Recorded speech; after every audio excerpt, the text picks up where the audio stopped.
سڵاوتان لێبێ ئازیزانم، من ناوم نەسرین بایزید، دانیشتووی شاری هەولێرم، بە ئەسڵ خەڵکی ڕۆژهەڵاتی کوردستانم لە پیرانشار. ئازیزانم میوانی دکتۆر ئارازم بۆ دروستکردنی ڕۆنی کوردەواری کە چۆنیەتی ڕۆنی کوردەواری چۆن بەرهەم دێت و چۆن دروست دەکرێت. ئێستاکە ئەمە بۆ قابێکی ئەو حالە تقریباً 3 تا 4 قابمە ئاومان پێویستە، یعنی 4 قابی ئەوەمان پێویستە. ئاوی تێ دەکەین. تەبعەن ئێستا لێرە ئیمکانێتی وەینێ مەشکەکەی دابنین، مەشکە تازەش مەشکەی کارەبا هەیە، ئەمە لێرە نیمانە، زۆرا و زۆری هەیە مەشکەکانیش. من بەس ئەوەتان پێ نیشان دەدەم.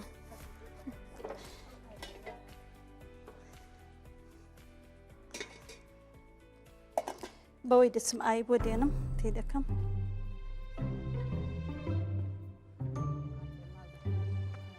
ئاگاتان لێیە؟ ئاگاتان لێ دەستی بە پێشکەشکردنی بەرنامە کرد. دەبێت شتیوە؟ نابێت. ئاوی تێ دەکەین، تەبعەن ئەگەر بە مەشکەی بیژێنی مەشکەی کارەبای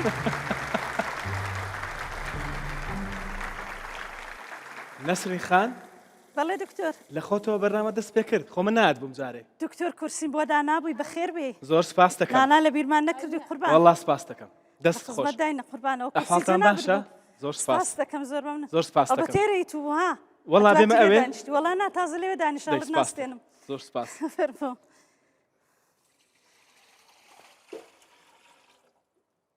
دکتۆر بەیادی قەدیمەوە مەشکەی چا دەکەین. ئای دەست خۆش بێ. زۆر سپاس جا ئێستا ڕۆنێکی جوان جێبەجێ دەکەین، بە ئەوانش ئاوێکیان تێوەرکەین، حیفە خەسار دەبێتن. ماستەکەش خەسار ناکە. نابێ خەسار. کوردی ڕەسەن ها؟ خانمی کوردی ڕەسەن؟ نابێ خەسار. سپاس. گەشتینە؟ وەڵڵا گەیشتینە ئەوەی لێرە ئیمکانیەتی مەشکەی چونکەمە، ئەم بەس ئەبە و شێوازێ پێنیشانتان دەدەم هەتا دوایی دەبی زیاتر بیشلەقین بەشلەقانیش کە جێبەجێ نابێتن دکتۆر. بەڵام هەر شێوازەکەوەی کە مەشکە دەژێتن بە پێنیشانتان بدەم. مەشکەی قەدیم ئەوەدای حاجی بە خۆی دەزانێ وە نیەدایە؟ داخەمە ئەوها مەشکە دەژا لێۆنا لەو سەرۆ بیژێن لەو سەرەوە دەژێدا. ئەمن لەوەی نازانم ئەوە دیارە ئیشین دەستگرە ئابی یەک دقە باخەلیکەین دەست پێرە دەگری وە نیە؟ من لی دەزانم. وەڵا دکتۆر بەڵێ دا حاجیەوەمان دوو نەدەبوون ئەو مەشکەتان کە دەژاند چەند سەعاتی دەگرت؟ وەبزانم 2 سەعاتی پێ دەچوو هەتا مەشکەیەکی ئەوە دەژێنرا. ئەوانەی ئێستا کارەباین و نوێن و ئەوانە بە 2 سەعاتی جێبەجێ دەبی دکتۆر. بە 2 سەعاتی بەڵێ ئەو مەشکەی بە 2 سەعاتی. ئەمە هەمووی بۆ ئەوەیە کە ڕۆنی کوردی دروستکەی. بەڵێ باشە. لە تام فەرقیان هەیە ئەوەی مەشکە و ئەوەی کارەباییەکە هەمان تامە؟ هەر هەمان تامە چون دەژێ ئەتو بەڵێ کەرەکەی بەدەستێنی وەنیە؟ ئەو ڕۆنەکەری بەدەستێنی لە تامەکەی ئەتۆ ئەو جارەکانە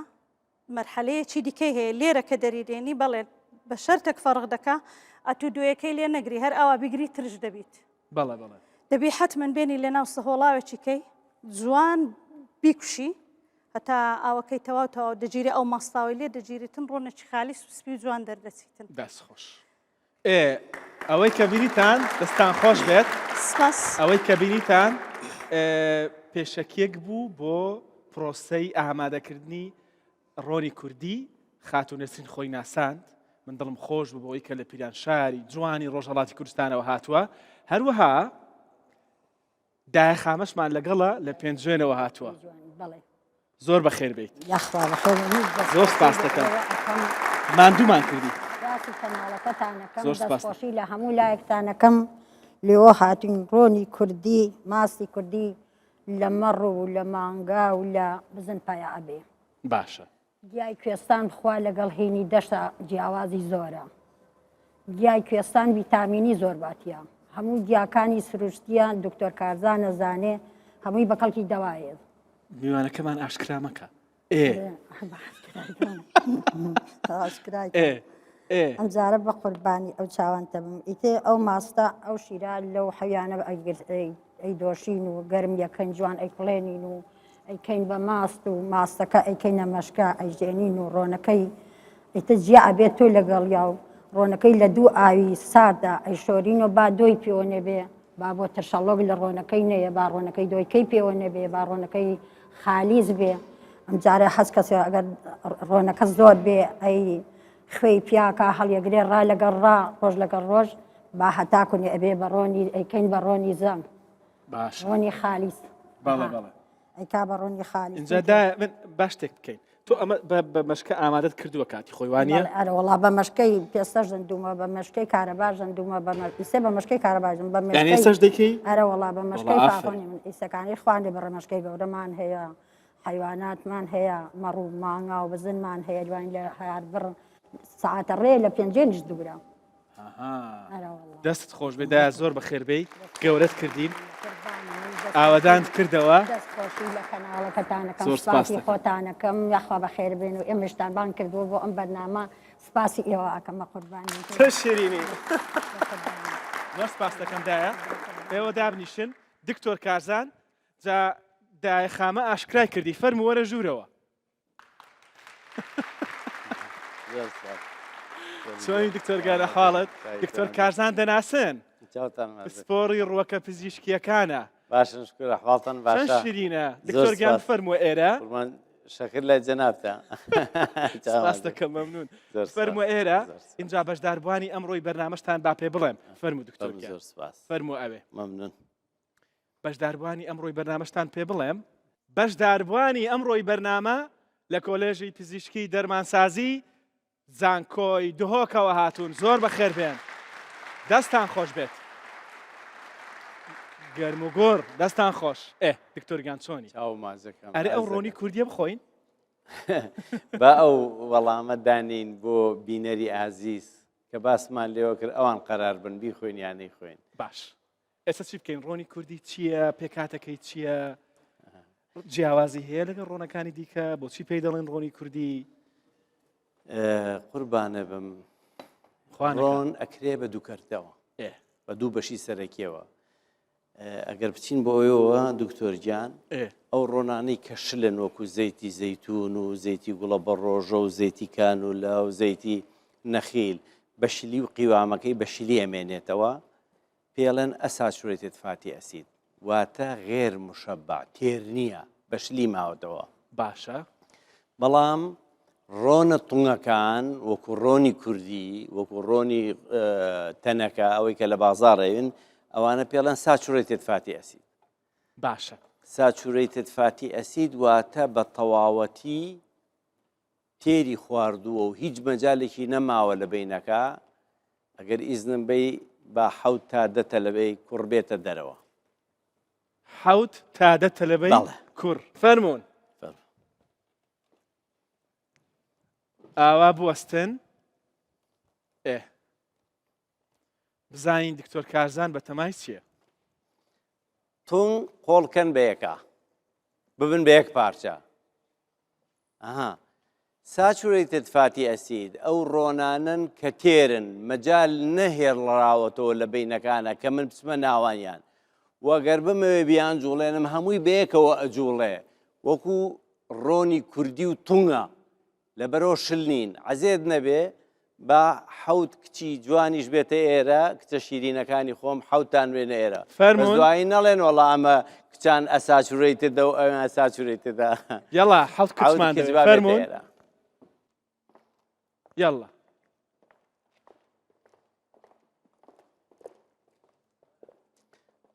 ئەو دوانەتان قۆڵکەن بە یەکە تۆزێک بینتان هەبێ و بینە هەبێ و ئەم دوانەشتان قۆڵکەن بە یەکە و ئەوش بەتەنیا بێ کاتێک باسی ئەساتورێتێت فاتی ئەسید دەکەین ئەوانەی کە ئەو ڕۆنانەی کە یەشتام غێر مشەبعن واتە یەشتام تێر نەبوون ریزەکەیان تەواو نەبووە بۆشایی لە بینیانە هەیە دکتۆر ئاراز ئەمەیە قیوامەی زەیتی دروست کردووە ئەوە قیوامەی ڕۆنی تەنەکەی دروست کردووە یان ڕۆنی کوردی دروست کردووە بەس ئەمان لەبەرەوەی ئەم بەینانیان بە بۆشی ماوەتەوە بە شلی ماونەتەوە باشە بەڵام جیاوازیەکە چییە؟ ئەمە بۆشایی هەبوو ئەمەیان نییە جیاوازەکە چی؟ باش ئەگەر بمانەوێ ئەمە تێرکەین باشە لە عیلما ئەچن پێڵەن ڕۆن زەیتێکی مهدرەجە ئەی تێری ئەەکەین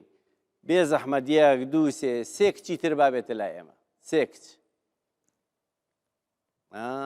ئەمە یەک لەگەڵ ئەوە دوو دانێک کەش بێ زەحمەت وەرە کچی بابە ئێستا ئێمە ئەمانە بە تەبیعەت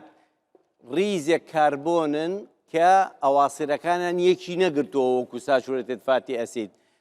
ئەم ئەهێنم ئەیخەمە ئەم بینەوە ئەمی ژەهێنم ئەیخەمە ئەو بینەوە و ئەوی ژەهێنم ئەیخەمە ئەو بینەوە بەڵام ئەو کاربۆن نین تاوەکو ساچورەتێت فاتی ئەسیدەکەی لێبێتەوە ئەمانە هایدرۆجینت بە هایدرۆجین پڕیانەکەینەوە بۆیە زەیت کە مهدرەج بوو کەواتە هایدرۆجینی تیا بوو سیلسیلەکە درێژە بێتەوە و بۆ ئێمە بێ بە ناتەندروستی کاتێک زەیتی گوڵە بە ڕۆژە بوو بە زەیتێکی مهدرەج لەو کاتەوە نەخۆشیەکانی جەڵدە و زەبحە و شەکرە و زەختۆمانە دروست باشە ئەمانە ناتەندروستەکە بوون بۆ لەبەرەوەی کە بینەکانی سلسیلەکە بە هایدرۆجین پڕمان کردەوە باشە ئەمانە کام زۆری ڕۆنن؟ ئەمانە ڕۆنی شلن واتە زەیتی با بڵێن زەیتە شلەکان وەکو زەیتی گوڵە بە ڕۆژە و ئەو زەیتانەی کە لە مەعمەلە ئامادە ئەکرێن بۆ گوڵە بە ڕۆژە بە هایدرۆجین پڕەکرێنەوە بە یارمەتی نیکل بۆ ئەوەی کە دوو جار و سێ جار و چوار جار شتی پێ سوورکەینەوە قیوامەی نەگۆڕێ مشکیلە و تەندروستی ئێمە لە سەیا زۆری لەم ڕۆنەوە دەست پێیەکە کە مهدرەج ئازیزی دڵم ئەمانە ئاساچورەتێت فاتی ئەسیدن عەزیەت نەبێت تۆ وەرە پێشەوە لەگەڵ تۆ وەرە پێشەوە لەگەڵ تۆ وەرە پێشەوە ئێستا ئەوە ریزە ئەسڵەکەی وەرنە پێشتر عەزیەت نەبێ ئێوە ئەوە ریزە ئەسڵەکەیە ئەگەر ئەمان بەشلی ئەمێنەوە ئەگەر ئەمان ڕایوەشێنن بە یەک پارچەی نان و ناچن بەڵام ڕۆنە تونگەکە کە ساچورەتێت فاتی ئەسیدن ئەوەندە تونگ یەکتریان گرتووە ئێستا من بێم ڕایان وەشێنم مەجای ئەوە بۆ من دروست ناکا کە بەسمەنیاوان بە تونگ ئەمێنەوە ئەمە ڕۆنە تەندروستەکەی ئەمە ڕۆنە ناتەندروست دەست خۆش دەستان خۆش بێت زۆر سپاسانەکەم بفەرمووی تۆ کازم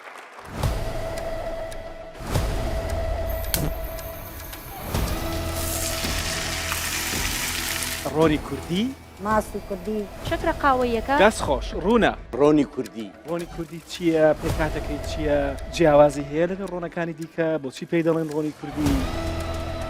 دەرەجەی سووتان ئەو دوو کەڵاکە زۆر بخۆی کەم بخۆی هەمان ئەو شەکرێ بەس ڕاستە یەک دقە ئاها دەڵێن شەکری قاوەیی هەیە شەکری قاوەیی بینەری ئازیز کە باسمان لێوە کرد ئەوان قەرار بن بیخۆین یانەی خوێن ئەمە باشە یاخرا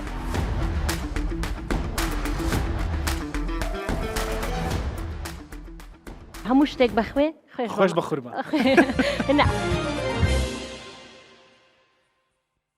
اینجا ئەم ئەند ساچورەیتد و ساچورەیتد و چەوری تێر و چەوری ناتێر و تەندروست و ناتەندروست و ئەو شتانە ئەنجامەکە چییە؟ با بینی هەبێت و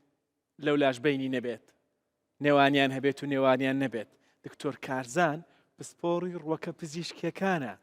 بە شێوە شیرینەکەی خۆی پێمان دەڵێ ئەمە بۆ گرنگە ئێستا پێم بڵێ ئەمە مانای چی بوو؟ یەک دوو ڕۆنی کوردی پێکاتەکەی چییە بۆ و چەند بیخۆین فەرموو لەبەرەوەی ئەو کچە پچکۆلانم جارە لە ڕێو لە جێ و لە من عاجز بوون کردم بە ئەساچورەتێت فاتی ئەسید لەبەرەوە بە ضەروری ئەزانم کە بڵێم ڕۆنی کوردی ئۆمێگا-3 زۆری تایە کە بۆ پێستان جوانە هەر کەسێک ئەوێ پێستی زۆر جوان بێ با بچێ ڕۆنی کوردی بەکاربێنێ و هەر کەسێک ئەوێ قژەکانی زۆر جوان بێ و تاڵەکانی زۆر زەعیف نەبێ و تێر و پڕ بێ با بچێ ڕۆنی کوردی بخوا لە بەرۆی ئەمە لە ڕێوە لە جێوت پێست و قژی بۆکا بەیەک زۆر بەجوان ئەمە یەک دوو خانە عەسەبیەکانی لەشمان تەندروست دەکا ئازیزەکەم لەبەرەوەی مەگنیسیۆمێکی زۆری تایە و کالیسیۆمێکی زۆری تایە و سۆدیۆمی تایە و ئەنواع وەشکاڵ معادنی زۆر عەجایبی تایە کە بۆ ئێسقانەکانەوە بۆ تەندروستیمان زۆر موهیمن بێجگە لەوانە ئێوە کەسی علمین ڤیتامینە بێ بە دوو کەرتەوە هەندێکیان لە ئاوا هاتوێتەوە و هەندێکیان لە چەوری هاتوێتەوە ئەو چەوری کە ڕۆنی کوردی پێکهێناوە توێنەرەوەی بۆ کێ بۆ هەموو ڤیتامین ئەیەکان بۆ ڤیتامین B1 بۆ ڤیتامین B2 بۆ ڤیتامین E بۆ هەموو ئەو ڤیتامینانی کە لە ناو چەوریە ئەتوێننەوە ڕۆنی کوردی B1مان بۆ دروستەکە کە ڤیتامینەکانی تیاتوێتەوە و ڕۆنی کوردی شتێکی زۆر موهیممان بۆکە کە کۆلسترۆڵی HDL-مان بۆ بەرزەکاتەوە کە HDL-ی بۆ بەرزکردینەوە ئیتر سەیریکە واتە چەوریە باشەکە چەوریە باشەکان ئێمە لە کۆلسترۆڵە باشەکە ڕۆژی مەلاین خانە دروست دەکەین کە دیواری خانە معلومی جەنابتانە لە چی دروست بووە؟ لە کۆلسترۆڵی چاک دروست بووە کەواتە ئێمە بۆ بیناکردنی لەشی خۆمان بۆ کەسێکی تەندروست بین پێویستمان بەوەیە کە ڕۆنی کوردی بخۆین بۆ دروستکردنی خانەکان دەستخۆش دەستخۆش بڕی چەندی ڕۆنی کوردی بخۆین ڕۆژانە قسەیەکی پڕاوپڕ علمیە چونکێکم ئازیزەکانم 1 غرام لە کاربۆهیدریت بخۆین 4 کالۆریمانایەتی 1 غرام واتە ئەگەر نانێک 100 غرام بێ لەو فەرەزنا 100 غرام بێ ناڵێن 400 غرام 400 کالۆریمانەتێ لە بەرۆی نان هەندێکی ئاوەکەی ئەڕوا هەندێکی کەپەکەی ئەڕوا دوایی کەمە بچکۆلەکەی کەماوەتەوە زەربی چواریکە ئەوەنە کالۆریمانایەتێ پرۆتین بە هەمان شێوە گۆشت هەمووی پرۆتین نییە هەندێکی ئاو هەندێکی بەستەرەخانەیە و هەندێکی چێ دوای پرۆتینەکەی مێنێتەوە لە هەر غرامێک لەو پرۆتینە 4 کالۆریمانایەتێ ئەی ڕۆن 9 کالۆریمانایەت جیاوازەکەتان بینی 4 بە 4 بەنۆ ئەمە یەک جیاوازێکی لەو موهیمتر نانێکمان کرد تۆزێکی کاربۆهیدریت مایەوە کە باسمان کرد هەندێکی بە ئاوڕۆ هەندێکی بە ئەلیاڤڕۆ هەندێکی بەوە دوای تۆزێکی مایەوە بەڵام زەید 1 کەوچک بێ لەو فەرەزنا 12 غرامە 12 غرامە هەمووی ئەبێ بە کالۆری هیچ مەجالێکی تیانێ ڕۆن باش لی کەم نابێتەوە ئەمە باشە یا خراپ ئەمە باشە یا خراپ ئێمە ئەبێ بە مقیاس لە 1 کەوچکی ڕۆنی کوردی بە حدودی 120 کالۆریمانایەتێ ئازیزانم ئێستا کاتیەوە نەماوە بینی بە ئارەزوی خۆت بخۆی لە ڕۆن و لە نازانم چی ئەبێ بە مقیاس ڕۆن بخۆی ئەبێ بە مقیاس نان بخۆی ئەبێ بە مقیاس گۆشت بخۆی ئێستا کەسێک لە کۆمنت نووسیویەتی لە لایڤەکە لە سۆشەل میدیا دەڵێ جاران یا دەڵێ باپیرم بە دڵی خۆی دەی خوارد 9 ساڵش ژیا 100 ژیا 80 ساڵش ژیا ئەی بۆ ئێستا ئەبێ بە مەقیاس بێت وەکو خۆت دەڵێ ئەم پێوانە چییە؟ باپیری ئەو دروێنەی کردووە باشە باپیری ئەو پاچەکۆڵەی کردووە باپیری ئەو لە لادێوە دێها کیلۆمەتری بڕێ و خۆسیارە و ماتۆڕ نەبووە بە پێ هاتووە هەموو جارێ باسی یەکەم لە کێوە هاتووە حاجی شێقار لە باسنێوە بۆ خانەقین بە پێ ڕۆیوە لە باسنێوە بۆ خانەقین بیپێوە یعنی بە موتڵەقی ئێستا یەکێ لەم کوڕەگەنجانە تاقی کاتەوە کچێ 1 فڕە لێ با بە سەیە زانە بە چەند سەعاتێکە دەوەرە لە سلێمانیەوە یان لە هەولێرەوە بچۆ بۆ کۆیە بە پێ وەرەوە بە پێ ئاوایە کەواتە وامەڵێ کەواتە وامەڵێ جاران ئەوەی باسی کرد باسنێ شارۆچکەیەکی جوانی باشووری کوردستانە لە باسنێوە بۆ خانەقین باوکی من بۆن یعنی بە هەموو لادەکانی شارباژێ ڕاهاتۆ تا گەیشتۆتە سلێمانی دوای لە سلێمانیەوە بە دەربەنی خان و کەلار و کفریوانە ڕۆژە تاگەیشتە دەخانەقین. ئێستا هەمووی ئۆتۆمبیلە، دانیشتنە، ئۆفیسیە، جوڵەکەمە، ئێستا بە سیارە بڕۆی بە 4-5 خواردنی سەعات شەما ناگەیتاوێ، بە 5 سەعات ناگەیتاوێ، باشە ئەو بە پێ ڕۆی وە. دەست خۆش دکتۆر کازان سەرچاو. سپاس دەکەم دەستمەوە لای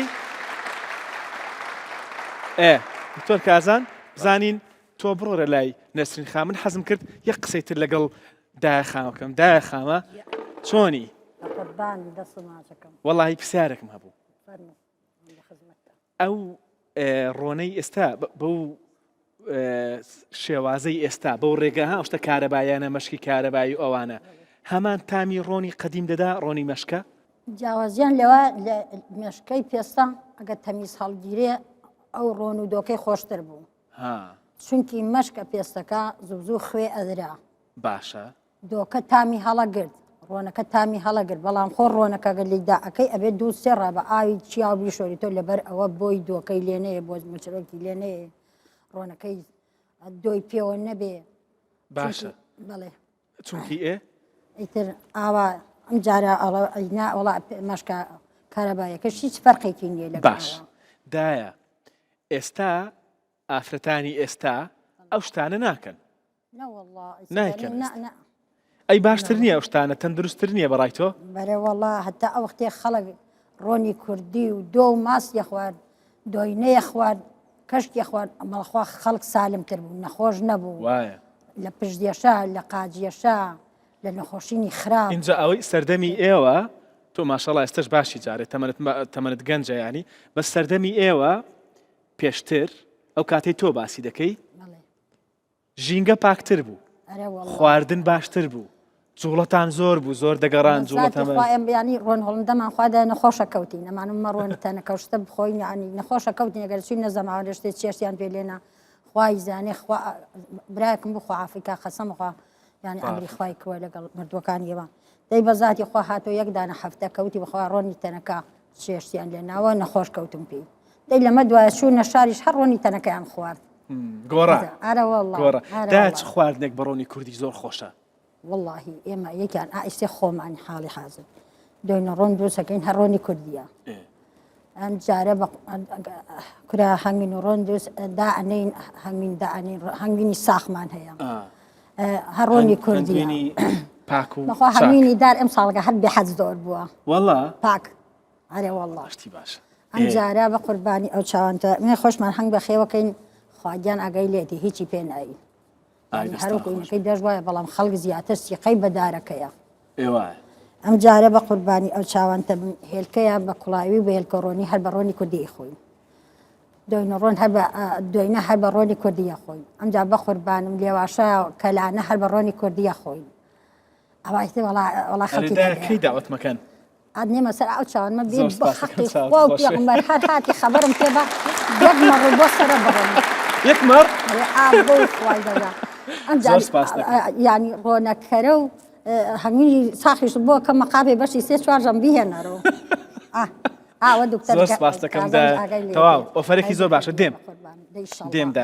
لە خزمەت ئەوە ئۆفەرەکەش وشەیەکی ئەم سەردەمەوە بەس تازە بەکارم هێنا دێم زۆر سپاس دەکەم دایە دەست خۆش بێ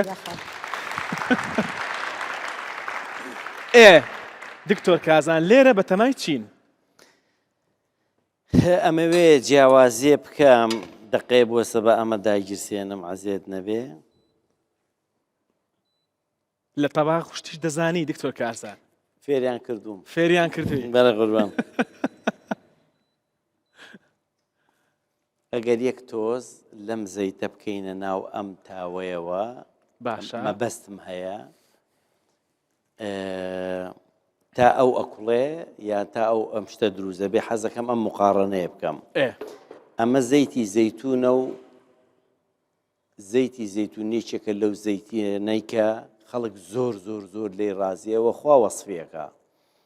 ئەم زەیتی زەیتونە هەتا دەرەجەی حرارەتی 191 تەئەکسود ناکەواتە بە ئاگر ناسووتێنرێ هەتا 191 191 باش و لە 192 بەرەوسەر ئیتر دەزەکا بەچی سمۆکین پۆینت واتە دەرەجەی احتراقی ئەوەکە کە لە دەرەجەی احتراقا دەگاتە ئاستی بە دوو کەڵبوون خاڵی بە دوو کەڵبوون بە دوو کەڵبوون ئەمە کە بوو بە دوو کەڵبوون صفاتە زۆر مهمەکانی کە زەیتی زەیتون هەیەی حدث ولا حرج بە باشی باسیکە کە بۆ تەسەڵوبی شەرایین و بۆ دڵەکان و بۆچی باشە کاتوانین لە ڕۆژی کا بە تایبەتی باسی ئەمە بکەین هەتا ئەو دەقێت صفاتەکانی لە دەست نایەوە بەڵام لە دوای سەونەوە و یەکەوە دەزەکا لە دەستدانی صفاتەکانی باش ئەگەر بێت و زەیتی گوڵە بە ڕۆژە یان زەیتی کانۆلا یان زەیتی ذوڕا بێنین تەسەور کە دکتۆر لە 106 دەزەکا بە کوڵان لە 106 ئەمە لە سەونەوە و یەکە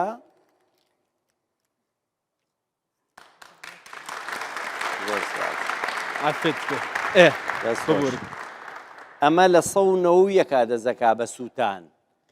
کە ئیتر سیفاتەکانی خۆی لە دەزایە و ئەگۆڕێ بۆ ژەهر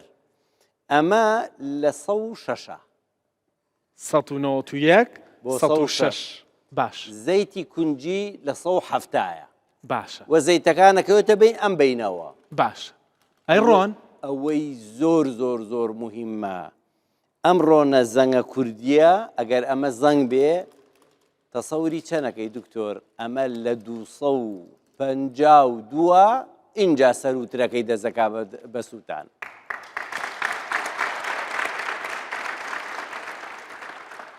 گوتمان زەیتی زەیتون 191 زەیتی گوڵە بە ڕۆژە 106 لە بیرتان بێت بەڵام زەنگی کوردی ڕۆنی کوردی گوتمان 252 جیاوازیەکە زۆرە اینجا ئەمە توانای چییە؟ ئەمە ئەتوانی برنج و شلەی پێلێنەی بەڵام ناتوانی ئەمەیە ئەوەی کە من مەبەستمە دەرەجەی سووتان ئەو دوو کەڵاکە ئەمە دوو کەڵاکە ئەمە ئەوەیە ئێستا قیاسی گەرمای ئەو ڕۆنە بکە 106 لە 106 زیاترە دەستی کردووە بە سووتان لەبەرەوە عەفومکە دکتۆرگان بەس دایبنیتەوە بۆی دووکەڵەکە دیار بێت زیاتر ئەمە لە 106 دەستی کردووە بە سووتان بەڵام ئەمە مانای چە دکتۆر کازم ئەمە مانای ئەوەیە ئەگەر تۆ پەتاتەت بەمە سوور کردەوە لە مەودووە چاوەڕوان نەکەی کۆڵسترۆڵی ضارت بەرز نەبێتەوە ئالێرا حەزەکەم شتێکی زۆر مهم هەیە بازیکەم بمبەخشە دکتۆر گیان هەموو ئەو تەسەڵوبی شەرایینەی کە لە دڵەکە بوو لێرە کوا دڵەکە لێرە لەولایە دکتۆر کازم ئەوەتە ببوورە لەوەیە باش ئەمەم بینی لە دوورەوە شوێنەکەم لێ تێک چوو ئازیزانم هەر کەسێک لەو ڕۆنە قرچاوەیە کە دووکەڵی کردووە لە مەودووە پەتاتەی سوورەوە کراوە بخوا لە دوای 40 ساڵەوە تەسەور کە ئەم شیریانە تاجیانەت هەمووی بگیرێ هەمووی کەسانی کە پێویستیان بە قەسەرە و باڵۆن بووە دوای خواردنی کە نێرگە لەو جگەریان زۆر خواردەوە مەشروبیان خواردەوە سەبەبی ڕئیسی ئەو کۆڵسترۆڵە ضارەیە کە لەو ڕۆنە سوتاوانە هەیەتە دەرەوە لوولەکانی دڵیان دەگیرێت لەبەرەوەی جگە لە هۆکارانەی کە باسی کرد بێگومان بۆ ماوە کاریگەری هەیە ستایلی ژیان بە شێگشتی کاریگەری هەیە یەکێ لە هۆکارە سەرەکیەکان دکتۆر کارزان دەڵێ بەکارهێنانی ئەم زەیتانەیە کە احتراقی کردو و هەمووی بووە بە کۆڵسترۆڵی ضار ئەمە لە سوورکردنەوە بەکار لە سوورکردنەوە و سووتاندنی زەیت ئەوە دروزە بێ بەڵام دەڵێن ئێمە بەردەوام ڕۆنی نوێی تێدەکەینەوە با بڵین زەیتی نوێی تێدەکەینەوە یا دەڵێ دەیگۆڕم ئەگەر سەیریکە ئەو خانمانەی پێویستیان بەوە کەسێکی تەندروست بن پێویست ناکات زەیتێک دوو جار شتی پێ سوورکەیتەوە و ئەگەر ئیزافەی پێ بکەی بۆ زەی ئەوەی کە تیاماوەتەوە بەشی ئەوە زەرەر لێدا لە بەشە تازەکەشی باشە کەواتە چاوەڕوانی ئەوە نەکەی ئەگەر ئیزافەت بۆ کرد تۆ زەرەر لێ بەرنەکەوت بێ هەر بەردەکەوێت لە کۆنەکە بەردەکەوێت من کەسانێک شکە بم بە مانگ فەلافلیان پێ کردووە قەترێکی لێ فرێناوە هەر ئاوا سووتا و ئیزافەی کردوتەوە سووتا و ئیزافەی کردوتەوە هەمووی بۆ بە ژەهر و چۆتە لە شمانەوە باش ئەمە ئێستا بووە گەشتۆتە خاڵێ سمۆکین پۆینتی دەردەکردووە ئەوە زەیتی گوڵە بە ڕۆژەیە لە چەنە دروست بووە 106 واتە بە موتڵەقی هیچ زەیتێکی گوڵە بە ڕۆژە بە کەڵکی ئەوە نایە تۆشتی پێ سوورکەیتەوە.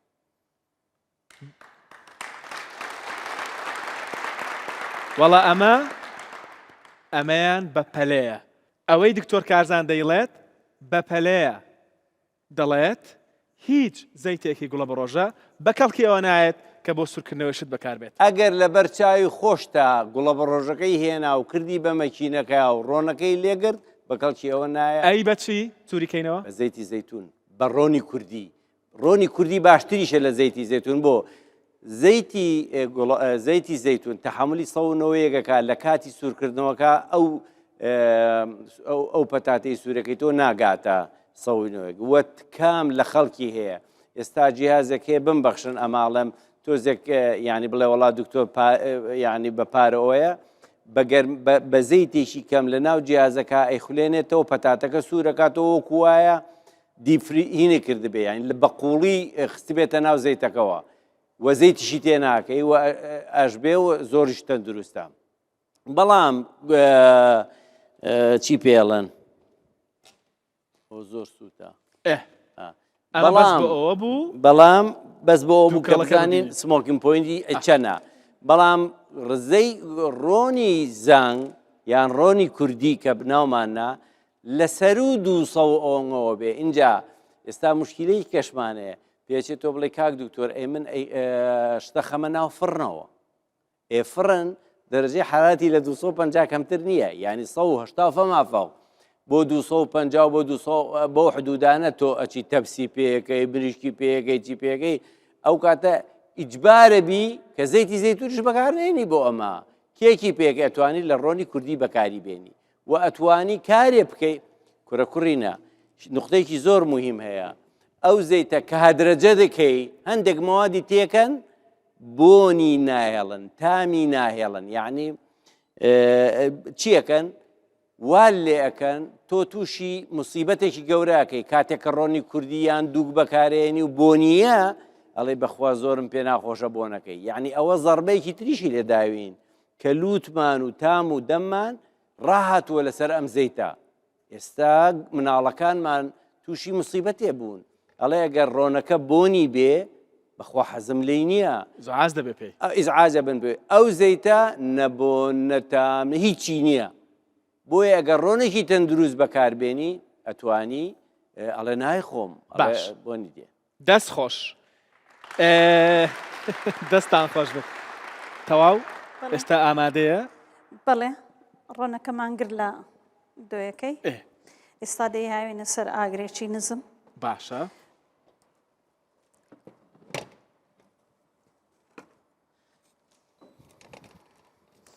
دەبی لێ بگەڕێن دکتۆر نابێ هیچ تێوە بردرێت هیچ کەوتێک شتێکی تێوە نادرێت بۆ خۆی تا قاڵ دەبێتە وردە وردە. ئەو دۆکە زیادەی هەیەی بە حیساب لە سەر توی ماست و ئەو شتانەیە زیادەی ڕۆنەکەرەکەی لە بنەوە دەنیشیتن ڕۆنە سافەکە لە سەرە دەمێنیتەوە جا ئەو دەمێ ئەمە دەیپارزنین لە شوشەیە قاپێکی دەکەین و بەکاری دینین. دەستت خۆش بێ هەرچەندە نەسرین خان 37 ساڵە 37 ساڵ بڵێ 37 ساڵە لە باشووری یا چەند ساڵە؟ 10 ساڵە لە باشوورم 37 ساڵە بەڵێ ڕێوەڵاژنی باشوورم پیاوەکەمێری بەڵێ بەڵێ ئۆکەی 37 ساڵە ژنی باشووری بەڵام 10 ساڵە باشووری بەڵێ ئاشکرامان کردی هەرچەندە نەسرین خان لە 10 ساڵە لانی کەم لە باشوورە بەڵام هێشتا بە ڕۆژهەڵاتێکی پیران شاری زۆر جوان قسە دەکات. دەستت خۆش بێ مەمنونتم زۆر سپاس دەکەم. کەواتە ئەمە زەیتی زەیتون بوو ئەمە زەیتی گوڵە بە ڕۆژە بوو ئەمەش ڕۆنی کوردی. دکتۆر کارزان دەڵێ سپۆڕی ڕووەکە پزیشکیەکانە دەڵێ ڕۆنی کوردی ئەوەی کێستەش باسی کرد جیاوازیەکە زۆر بە باشی ڕوونی دەکاتەوە. ئەمەیان بە هیچ شێوەیەک بەکار ناهێنین تەواو بۆ سوورکردنەوە بۆ برنجش لە قەیناکە بۆ برنجش لە قەیناکە ئەگەر خواردتان دزام دەیخۆن. بەڵام لێرە نقطەیەکە ئەوەی لە کوردستان ئینتاجەکرێ و لەبەر دەم تا ڕۆنەکەی لێ دەرێنێ ئەوە نەک ئەوەی لە ئۆکرانیەوە دەهێنرێ و لە دەرەوەی وڵاتی هێنرێ دەبەیەکی بە 1000 لیترە و بە 1500 لیترە ئەوە ئەسڵەن من گومانم لە مەزدەرەکەشێتی. دەست خۆش نەسرین خان فەرموو ئێرە پەیوەندی نێوان ڕۆنی کوردی و هۆرمۆن چییە؟ پەیوەندی نێوان لەبەرەوەی ڕۆنی کوردی کۆلسترۆڵی نافعی تایە واتە کۆلسترۆڵی HDL ئەو کۆلسترۆڵی کە توێکڵی خانەکانمان بۆ دروست دەکات معلومی جەنابتانە پەردەی خانە کۆلسترۆڵە زەرداوی جگەر کۆلسترۆڵە هۆرمۆنات ئەو پرۆتینەیە کە لە کۆلسترۆڵی نافعی ڕۆنی کوردی وەرگیراوە. دەست خۆش ڕوونە زۆر سپاس دەکەم دکتۆر کارزان زۆر سپاس بۆ داخامە زۆر سپاس بۆ نەسرین خان زۆر سپاس بۆ ئێوەش کە بە دیارمەوە دانیشت بوون دەچینە بەشی دووەمی بەرنامە لەگەڵمان بمێننەوە دەستان خۆش.